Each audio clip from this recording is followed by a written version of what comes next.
morning, everyone. Welcome to another Coffee and Contemplation brought to you by Spotlight Recovery. It is April 27th. We've got a really good topic today. This is a quite a controversial one in recovery. It kind of brings in the abstinence versus harm reduction approaches and stuff, and we'll see how much we get into that or not. But just more so talking about this general topic and to try to help give you a little more understanding as to why do addicts have to hit bottom. Now that's ultimately it's a long, complicated answer. There can be a lot more to dig into, which we're not going to be able to cover all of it this morning just in a reflection video, but I just want to give you a couple of points to chat about it, okay? So let's get into it. April 27th. Few people will sincerely try to practice the AA program unless they have hit bottom. For practicing AA steps means the adoption of attitudes and actions that almost no alcoholic who is still drinking can dream of taking. The average alcoholic, self-centered in the extreme, doesn't care for this prospect unless he has to do things in order to stay alive himself.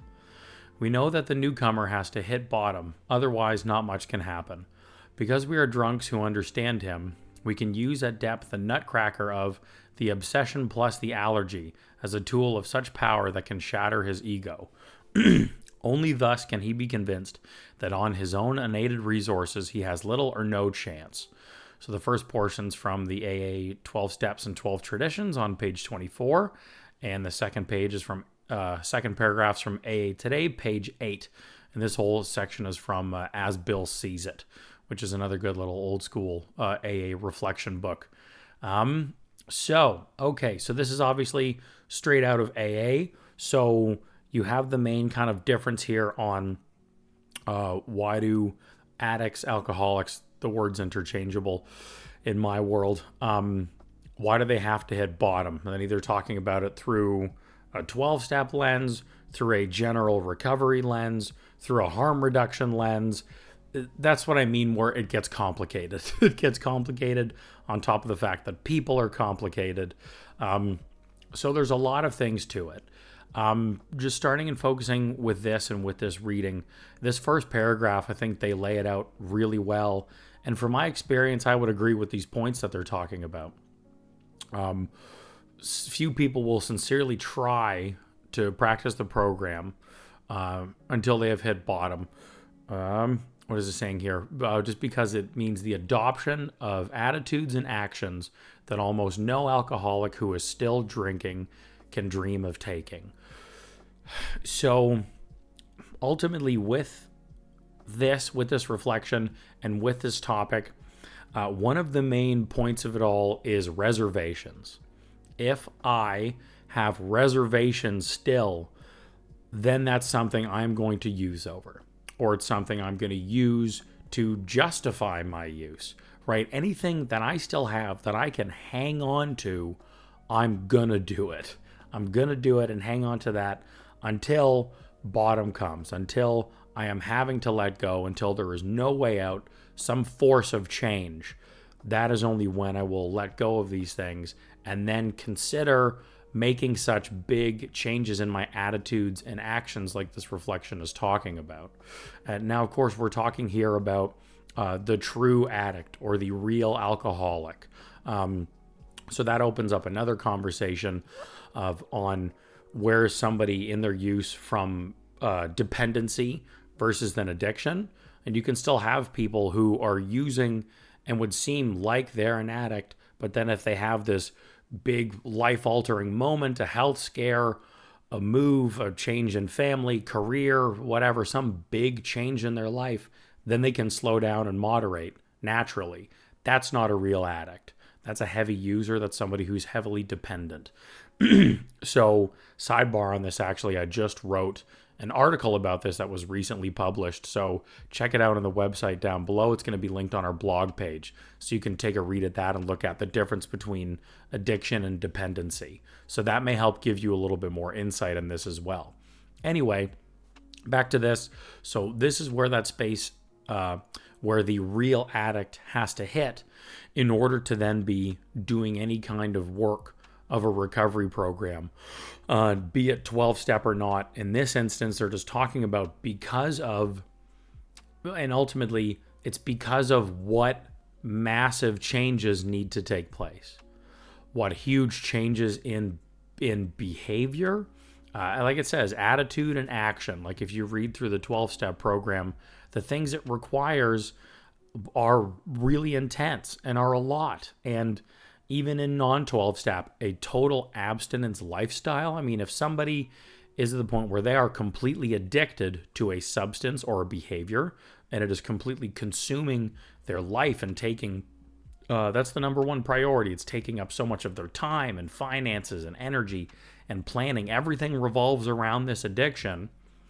Then it pretty obviously is going to take a lot of work and a lot of change in order for them to let go of that and not have their life revolving around this one focal point anymore.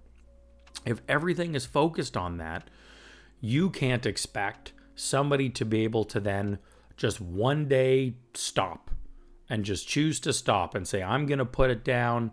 I'm going to stop acting this way. And then that's it. Again, difference between heavy user, a dependent, and an addict, right? So the addict, when you cross that line, this chemical change occurs in your brain that in some cases and ways is irreversible. And there's great documentation on this. And I was trying to quote one, but I'm like, I can't remember. One off the top of my head was by the chief medical officer from Hazleton, Betty Ford. So he just wrote an article a few years ago in the Marijuana Anonymous Life with Hope book. It's called A Doctor's Opinion About Marijuana Addiction. Actually, yeah, I'll put a link down into that in the description as well, so you can take a look at that when they talk about that. Anyway, so when this person has then crossed this line into addiction, all this focus and focal point is, and all of their life is centered around the addiction, you can't just then expect them to stop or expect that change to just happen. And also too, when somebody is addicted, until they get to that point of needing or wanting really to stop for themselves, we also can't expect that change to take place. That's literally what addiction is. Not being able to stop using a substance or a behavior, no matter how much the person may want to, or it affects them physically, or what the costs are, etc. That's what addiction is. So we can't expect an addict to just not be an addict. That's not how it works. It's totally unreasonable. It's like yelling at a diabetic to just stop being diabetic. Just stop needing insulin. Like, you'd never say that. And it is a very comparable, it's a very good comparison. So anyway, I'm hoping this is making sense. I feel like I went on a bit of tangents here. Again, it's such a broad topic. It's hard to focus this into like a 10, 15 minute point of things to cover. But anyway, I hope that gives you a good depiction of just of all of that, what it looks like. And so then the understanding of then, therefore, when somebody gets into that space, they then have to hit a point, a bottom, the word that we use in the industry a lot. They have to hit this point where then they need or want or have to make this change for themselves. Because of all that work it's going to require, complete change in attitude and behaviors and restructuring of priorities and time. The fact that it is constant, everyday dedication, especially when you're earlier on, how much all of that takes and requires. It is so much. It is so much work and so much change and dedication and daily reprieve in this sense, that if anybody still has a form of reservation, but I haven't got fired from my job yet, I haven't got kicked out of my house, I haven't lost everything financially yet, these people still love me, I'm still allowed to go hang out there. If we still have anything that we can hang on to, the addict brain will use that to justify its own existence, right? So again, now this isn't the person, this is the person's disease. Pardon, this is the person's addiction, that it's having to justify its own existence and use of saying, look, hey, see, these things are still okay, therefore we can keep using. Yeah. right? So again, now separating the person from the disease, this is how the disease sounds. So if they still have any of these things to hang on to, I mean, what would you choose? Hey, completely change everything about you and your life and do all of this work, and you're going to have to do it for the rest of your life, or just hang on to this one thing. What would you pick? Right? Makes sense. Hopefully this connects a little bit more. So anyway, there's just a good little basic depiction of this and why we talk about it, not in the industry, but also in 12 steps especially. Just because those demands are so high, so much change has to be made. Until that person is entirely ready and willing to do all of this by themselves, they got to do the majority of the work, do it for themselves. Like it says in the second paragraph here, not much can happen. Little to nothing else can be done. You can't make the person. When it's funny how that becomes like such a common human response, is we just want to try to make somebody do something. Have you ever tried to make an addict do something? Almost guaranteed pay for it every time. They're going to do the opposite on purpose just to throw it in your face. It's like, oh man, it's never the way to go. But it's the typical human response a lot of the times, that like act of desperation. But you're applying logic to an illogical disease. It's not going to work. So anyways, second piece here. I like that they mention this, and they mention it in both points. They have to hit that bottom, otherwise not much can happen. Oh yeah. The end of this first paragraph here, I just want to talk about this point too before we move on, because it's so good. The average alcoholic, self-centered in the extreme, doesn't care for this prospect unless he has to do these things in order to stay alive himself. I say like he, they, like gender, whatever. Unless a person has to do these things to stay alive themselves. So back to the weight and the severity of the disease, and then the weight and severity of the intensity of the work that has to be done. Having your life depend upon it really becomes the ultimate motivator. And if your family member, loved one, like a friend of an addict, please don't think and don't fall into the trap of, I'd hope they get sober for me. It's not fair to anybody. It's not, and it has nothing to do with you.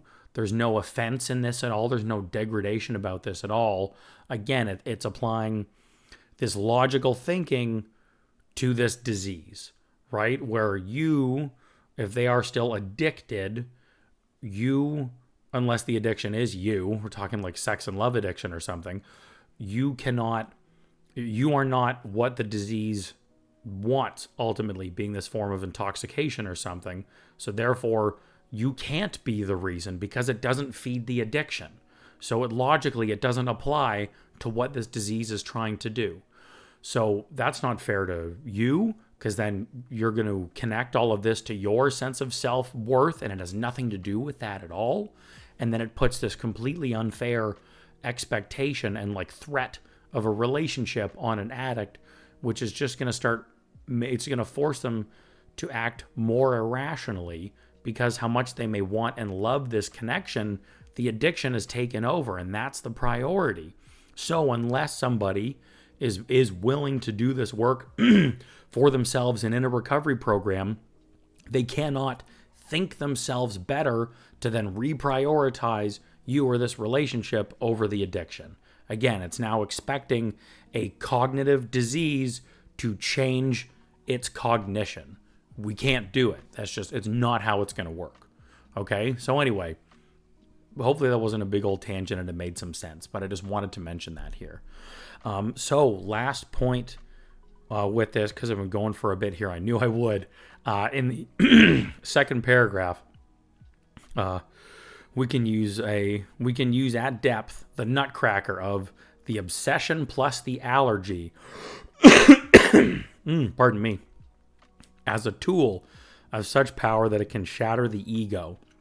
Only thus can he be convinced that on his own unaided resources he has little to no chance. So This is very much like old school AA lingo. A lot of it's really taken out of the AA Big Book.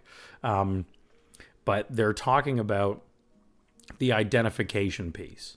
So this is where the concept of peer support comes in on one addict talking to another, and why you hear that so much and why that's always suggested is because only when you get to this level of despair and hopelessness and being completely in control by this disease are you able to fully understand it. So having somebody else who has been to that place from their addiction is able to communicate and speak the same language as another addict because we have been there. We know what that's like, and you can't explain that to a non-addict. I have worked with one, maybe two people in my 12 plus year career who mostly or almost get it. And I've worked with a lot of people. It's just this life experience that you can't explain otherwise. You know, it's like anyway, yeah, so that's where that suggestion comes from, and that's what they're talking about here in this piece of this in this reflection. So specifically obsession plus the allergy. So obsession of the addiction, I need to use, I need to get it, I need to go do more, I need. And then the allergy of I need this thing, yet once I then take it, the rest of my life falls apart. I completely act irrationally, not like myself. The Jekyll and Hyde thing comes out. That's where they talk about the allergy, where once I give in or get my fix, be it substance, behavior, whatever, I am now consumed fully by the addiction, and I have now become a total other person. Think of it like the werewolf. You know, the regular person, that full moon comes out, boom, oh my God, what a monster. Exact same idea. Exact same. So if you haven't had that experience and gone through that, how can you understand or explain or relate with somebody about that? We can. That's why this piece of connection is so important. So there we go. I think I'm going to wrap up on that just because I'm hoping some of those things made sense. I really got into it and then was like, wait, what did I just say? So I hope a few of these points connected and make sense and can help explain this to you. So please, down in the comments, let us know what stood out for you. How do you feel about this? It's a really good topic. Would love to get those insights just to get some more discussion going on about this. So please throw them down in there, along with the rest of the YouTube things if you like this video. Liking, sharing, and subscribing helps us, and it helps us carry the message. I do private recovery coaching with people, so I am happy to help. If you're struggling with this yourself or with a loved one, please reach out and we'll see if there's a way that I can be of service to you. So contact info is in the description, as well as a bunch of other resources that Spotlight Recovery has for you. They'll all be down in there too. And then there's also ways that you can support Spotlight Recovery as well, so we can keep growing this movement and getting more information out there to folks. Okay, so check all that out. And in the meantime, thank you for checking this video out and starting your day with us. Wishing you a blessed 24 in your recovery. Hopefully doing that work that you need to build that better life for yourself. And we will see you again tomorrow.